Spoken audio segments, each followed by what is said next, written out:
¿Qué son las vasculitis sistémicas? Bueno, son un grupo de enfermedades heterogéneas.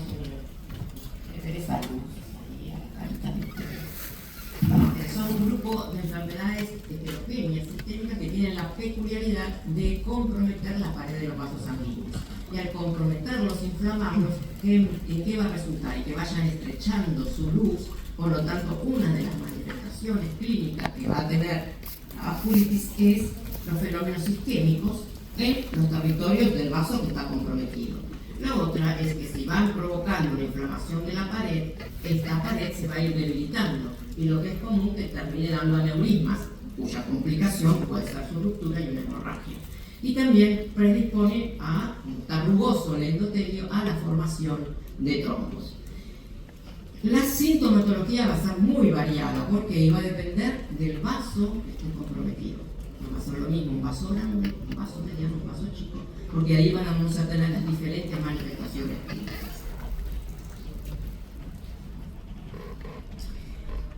Primero reconozcamos o clasifiquemos a las vasculitis. Sabemos que existen vasculitis que son primarias, que son las que vamos a ver en la charla de hoy, ¿sí?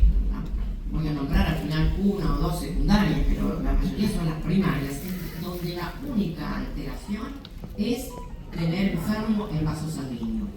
Las secundarias, como puede ser en la mayoría de las enfermedades autoinmunes, una de las manifestaciones clínicas más es el compromiso del vaso sanguíneo, pero dentro de toda la gama de manifestaciones clínicas que puede tener un lupus, una artritis reumatoidea. Pero recordemos que muchas veces dicen, tiene una vasculitis. No, no va a tener una vasculitis porque tiene 70 años y no tiene enfermedad autoinmune. Sepan que las vasculitis no quieren decir enfermedad autoinmune. Yo puedo tener vasculitis, por ejemplo, secundaria neoplasias. ¿Saben que neoplasias me pueden dar mucha vasculitis? Las del tubo digestivo, las del colon, me pueden manifestar a través de una vasculitis de pequeño vaso, manifestada a nivel cutáneo. Otra las infecciones, el micoplasma. El micoplasma puede debutar con un cuadro tipo vasculítico.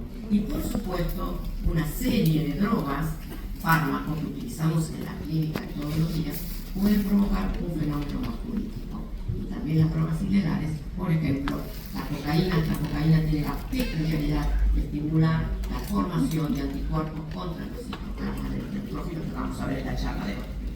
Fíjense ahí como vemos que las diferentes vasculitis primarias, así que vuelvo a insistir sobre lo que vamos a ver hoy, van a tener su repercusión de acuerdo a la edad.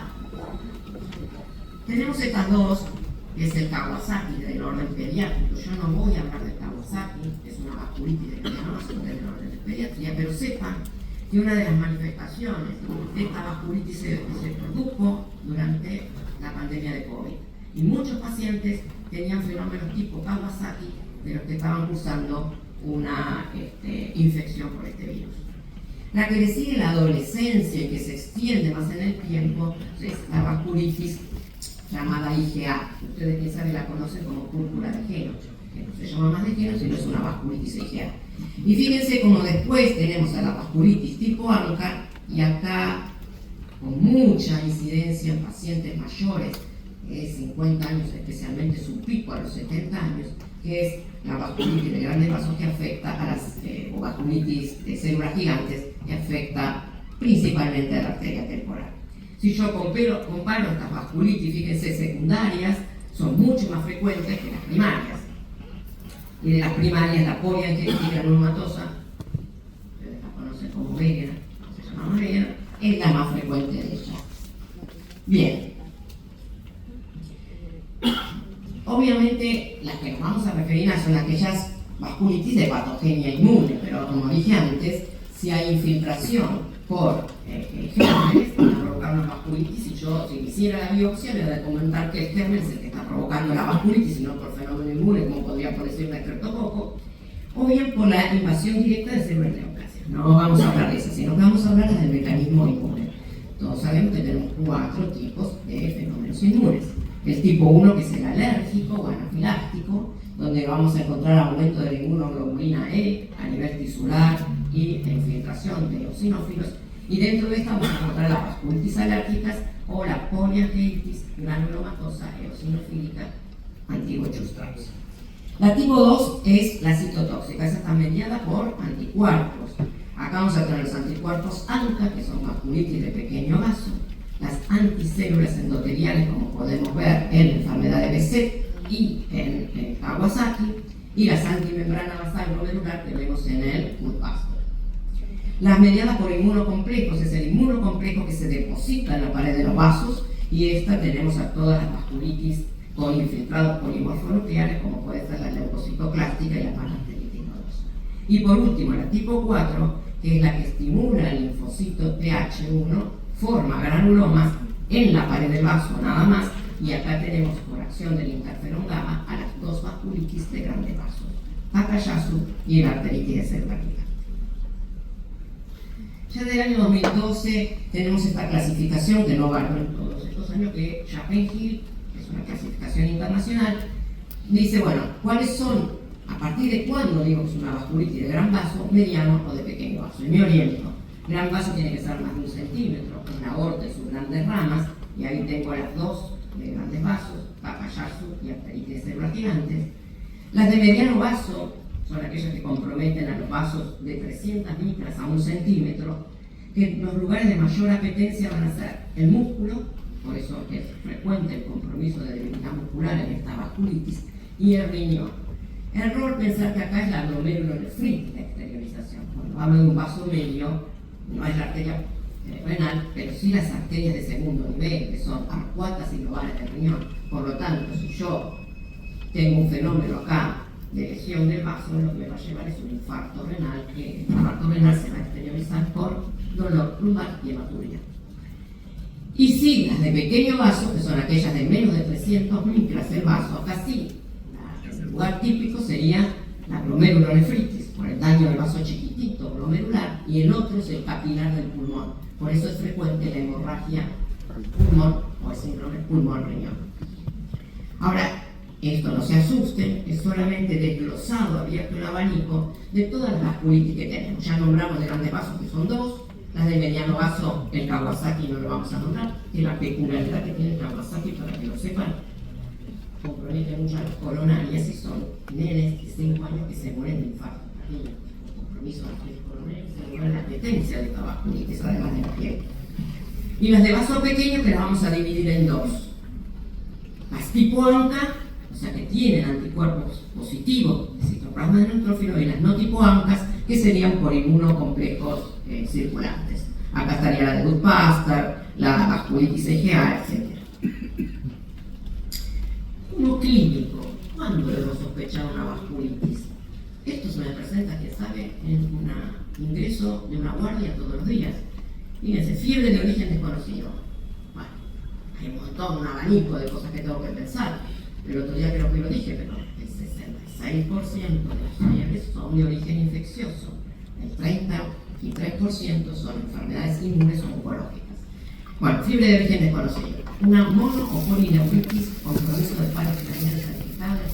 Tenemos que pensar que puede ser una enfermedad inmune. Glomerulonefritis con hematuria. Siempre que tenga infiltrados pulmonares, como esto que es un pulmón blanco que me habla de hemorragia pulmonar.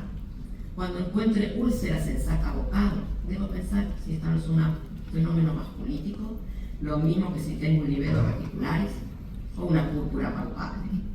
Y cuando tengo compromiso de obstrucción de lugares en gente joven, por ejemplo, que hagan infarto agudo de miocardio, esto que es una necrosis mesentérica por compromiso de las mesentéricas, o cuando tengo un stroke en gente joven, pérdida de la visión, y por supuesto siempre que existe una enfermedad autoinmune. En este concepto de un montón de manifestaciones multisalpicadas, yo debo pensar como clínico si no estoy en presencia de un fenómeno vasculítico. Bueno, ¿cuáles son las manifestaciones fuertemente sugestivas de esta entidad? Enfermedad multisistémica y fiebre de origen desconocido. Siempre que tenga mononeuritis múltiple, polineuritis o compromiso de pares craneales salpicados, debo pensarla, púrpura palpable o síndrome pulmón-riñón. Fíjense, si un paciente me viene con una parálisis radial, una parálisis cubital, ciático-popliteo externo, si me viene una mononeuritis múltiple, o sea, varios que no comprometen simétricamente a toda la raíz del nervio, como sería una polineuropatía axonopiérica, que también debo pensar en enfermedades vasculíticas. Fíjense acá en esta tablita donde vemos que las vasculitis primarias son raras, pero el compromiso del sistema nervioso periférico está del orden del 70%. En cambio, si me voy a las vasculitis secundarias, que lejos son mucho más comunes que las primarias, el compromiso del sistema nervioso periférico está en el orden del 15%. Miren esto, síndrome de Raynaud, pero con algunos fenómenos vasculíticos acá en la palma de la mano, estas lesiones isquémicas en pulpejos, una púrpura palpable, necrosis digitales, livedo-reticulares, y esto, hemorragias en astillas. Obviamente, una hemorragia en astilla no es que sea fenómeno vasculítico en el 100%. Lo puedo ver por mecanismos traumáticos. No descarten otros dos síndromes más además de la vasculitis. Uno, que puede ser un síndrome antifosfolipídico, ¿sí? Y el otro, una endocarditis. Y el otro lo nombramos la semana pasada, que es el síndrome pulmón-riñón. ¿Qué es un síndrome pulmón-riñón? Es cuando tengo una hemorragia alveolar difusa que se va a exteriorizar por hemoptisis, y si no se exterioriza la tengo que ir a buscar si yo lo sospecho. ¿Y cuándo lo voy a sospechar? En todo paciente que bruscamente entra con un cuadro de insuficiencia respiratoria, y ahí les pongo, si se acuerdan un poquito, con una amenaza de oxígeno que está aumentado, lo cual me habla que el problema está a nivel del pulmón, en el intercambio de los gases, ¿sí? Que tiene la capacidad de hiperventilar ese paciente. ¿Por qué? Porque su bomba ventilatoria está interna, entonces tengo una hipoxemia, de repente se me pone hipóxico un paciente, hiperventila, por eso le hago dióxido de carbono, por eso es una insuficiencia respiratoria hipocápnica, y de repente se acompaña con un descenso de la hemoglobina. Le saco una placa y veo un pulmón blanco. ¿Dónde está la sangre? Si no hizo hemoptisis es fácil. Si no hizo hemoptisis tengo que ir a buscarla. ¿Y cómo? A través de una endoscopía, buscando en el lavado broncoalveolar la presencia de macrófagos cargados con hemosiderina, más del 20%. Y si le pongo un broncoscopio, que generalmente a veces lo hacen en la terapia intensiva, porque los pacientes están en terapia intensiva, el endoscopista ve que está viniendo la sangre de 3 subsegmentos diferentes, lo cual me certifica que ahí hay una hemorragia de pulmón.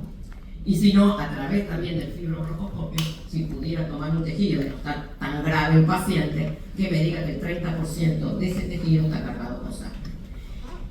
Recordemos la plaquita, pulmón blanco con infiltrados pulmonares que por lo general respetan el vértice y los senos costofrénicos. Si se le hace una tomografía, el patrón que voy a encontrar es un patrón en medio medio. El otro componente del síndrome pulmón-riñón es la glomerulonefritis rápidamente progresiva, que como lo voy a ver, o con una incuria renal aguda, o bien un síndrome nefrítico, que lo repasamos, porque a veces me preguntamos qué es un nefrítico y uno se olvida de tantos años, y se acuerdan que es la presencia de hematuria, hipertensión arterial, tiene proteinuria, el rango nefrítico, que sería menos de 3,5 gramos en 24 horas, y la presencia de una hematuria. No sé si lo dije de más, que también puede tener, no en el grado que tiene un nefrótico. Bien, ¿quiénes nos van a dar o qué tipo de lesión nos da esta glomerulonefritis extracapilar? Fíjese que forma semiluna, por eso esa rápida progresión a la falla renal. Ahí tenemos una semiluna en el espacio de Bowman,